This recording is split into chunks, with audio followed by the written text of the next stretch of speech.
একটি ভিডিও, কয়েক সেকেন্ডের কিছু দৃশ্য, আর তাতেই সামাজিক যোগাযোগ মাধ্যমে তোলপাড়। পাকিস্তানি অভিনেত্রী হানিয়া আমিরকে ঘিরে এবার ছড়িয়েছে একটি কথিত গোপন ভিডিওতে তার কথা বলার ধরন, ঢুলুঢুলু চোখ ও অঙ্গভঙ্গি দেখে নেটিজেনদের একাংশ তুলেছেন নানা প্রশ্ন। কেউ কেউ তাকে নেশাগ্রস্ত বলেও মন্তব্য করেছেন। তবে এই সব দাবির পক্ষে এখনো মেলেনি কোনো নির্ভরযোগ্য প্রমাণ।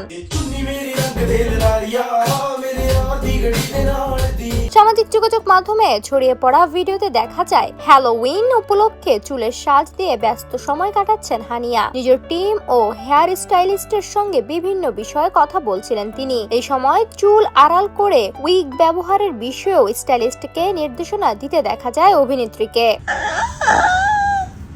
Happy Halloween. ভিডিওটি ছড়িয়ে পড়তে শুরু হয় নানা আলোচনা। হানিয়ার কথা বলার ধরন ও অঙ্গভঙ্গি দেখে কেউ কেউ মাদক বা অ্যালকোহল গ্রহণের অনুমান করেন। তবে ভিডিওতে এমন কোনো স্পষ্ট তথ্য নেই যা দেখে নিশ্চিতভাবে বলা যায় তিনি নেশাগ্রস্ত ছিলেন। বরং হানিয়ার ভক্তদের বড় একটি অংশ এসব মন্তব্যের বিরোধিতা করেছেন। তাদের দাবি, কোনো প্রমাণ ছাড়া একজন তারকার ব্যক্তিগত আচরণ নিয়ে এমন মন্তব্য করা ঠিক নয়। ভিডিওর কয়েক সেকেন্ডের দৃশ্য দেখে পুরো পরিস্থিতি বিচার না করার আহ্বান জানিয়েছেন তারা।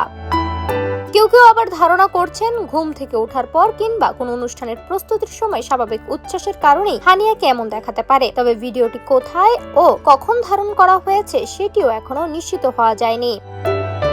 একটি ভিডিও ঘিরেই মুহূর্তেই তৈরি হয়েছে নানা প্রশ্ন, ছড়িয়েছে নানা দাবি। তবে প্রমাণ ছাড়া সেই দাবিকে সত্য বলা যায় না। হানিয়া আমির কিংবা তার দলের পক্ষ থেকেও এখনো কোনো আনুষ্ঠানিক বক্তব্য আসেনি। তাই আপাতত ভিডিওর রহস্যের চেয়ে বড় সত্য বিষয়টি এখনো অনিশ্চিত।